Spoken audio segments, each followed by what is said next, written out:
My top 3 DJs. Gotta start with the god body, Larry Levan. I think what Larry Levan did for club culture, the idea that the DJ could be the producer as well, being involved in an organization like Paradise Garage, which was really centered around him as the core of what's happening. So Larry Levan was in a position where everybody around him with the Paradise Garage was there strictly to make sure that he had everything he needed equipment-wise and sonically and mentally in order to give this community of people what it is that he brought to the table. So as a disc jockey, you know, he wasn't really the most technically sound mixing DJ, but when you talk about being able to create an element of emotion, to be able to create a forum in which people who really don't know anything about each other all of a sudden jump on one accord and everybody's speaking the same exact language, even if it's just for 30 seconds within particular sequences of songs. You hear the legendary stories about this guy coming out in the middle of a set, coming out of the DJ booth, going in the back of the club and getting a ladder and climbing up on the ladder in the middle of a song playing and wiping down the disco ball because it was dirty. You know, like, this is the stuff of legend.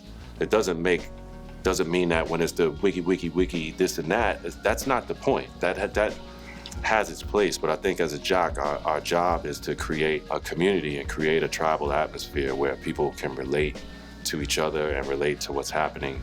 I'm doing a relatively mediocre job of paraphrasing an idea that a lot of people have presented to the world on a very high level, from the Love Saves the Day book to everything that Mel Cherin has put out in the world publicly to the Maestro film and people, you know, waxing poetic about the days of the Paradise Garage and what that meant for the dance community, the music community, the upper levels of the music community when Larry Levan began doing his edits of particular dance records in the studio with producers, the gay community, the drugs community of the time, which was fundamentally the community of the day. You know, I think Larry Levan set the precedent for what it was to be black, downtown, and universally relevant to climate of people that had never experienced anything like what they were experiencing with him. And that became the template. I've definitely modeled my game and my career path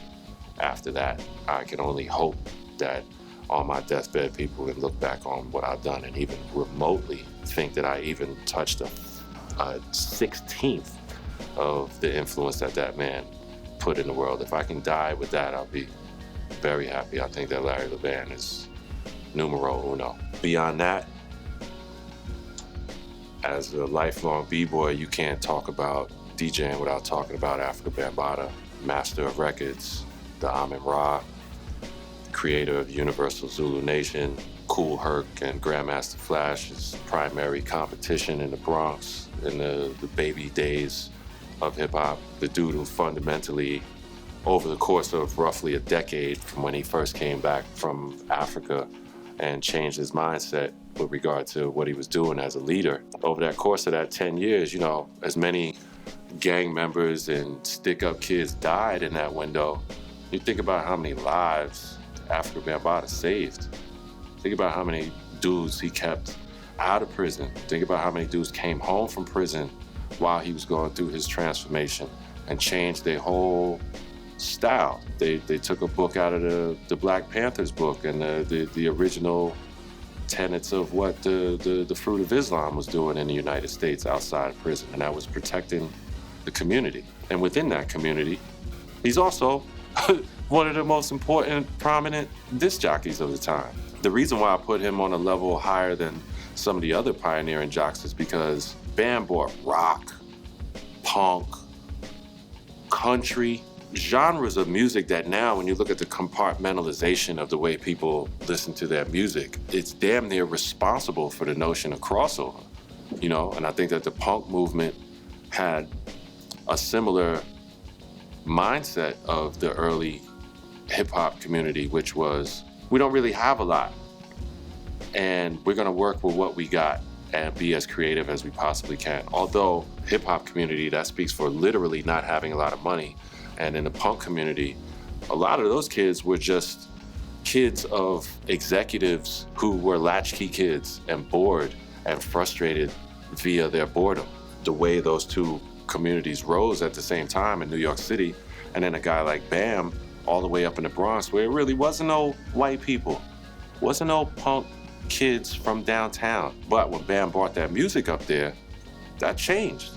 That changed just as much as when the black and Hispanic DJs from the Bronx, Charlie Chase, Bam, Herc, Pete DJ Jones, all of them, Flash, when they got downtown, there wasn't no black influence on downtown New York the way it was until them dudes got there either.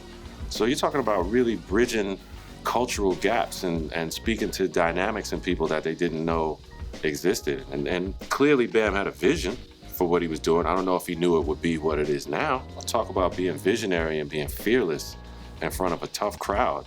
Be playing Blondie records in front of a whole bunch of Bronx project kids at a park jam. You know, that was unheard of.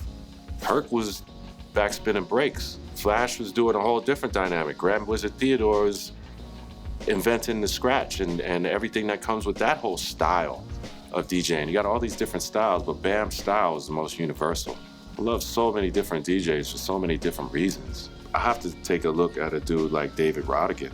David Rodigan as a white Englishman who played the role that he played in the pressing of some of the most important reggae records we know, the distribution of some of the most important reggae records we know, and then getting in a DJ booth in Spanish Town with proper rude boy business going on, and here's this white dude that looks like a math teacher hogoing in the booth to a Coco T record, and the whole fucking place is going batshit crazy. I mean, that guy has balls the size of this city. You gotta tip your hat to a dude like that, even now in his 60s. If you go online right now and you Google David Rodigan and pull up videos, and you can see this guy now in his 60s. His energy level per song, the way he relates to the crowd, the whole toasting dynamic, which is way different than American MCing when it comes to a show. The Jamaican toasting game is much more like a radio host. So it gives you an opportunity, if you're not a mixing DJ and you're not doing these technical things to tie records together, you tie them together with your personality. I don't know if there's another jock worldwide that does that better than David Rodigan. We could do a top 1,000 DJ list and do this for hours and hours and hours, but Larry Levan, for his reasons, Afrika Bambaataa, for his reasons, and a ballsy ass dude like David Rodigan, for his reasons, to me, would be a very strong top 3.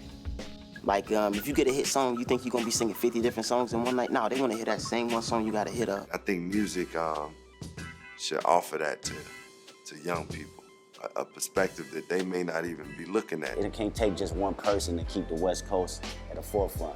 If I'm the shining light, you know, that can branch that off, then so be it. I'm gonna do just that. You're not gonna say nothing back to the, and then it's just like, yo, give me a session. Like, I'm gonna diss him, and I'm gonna tell everybody that I feel dissed.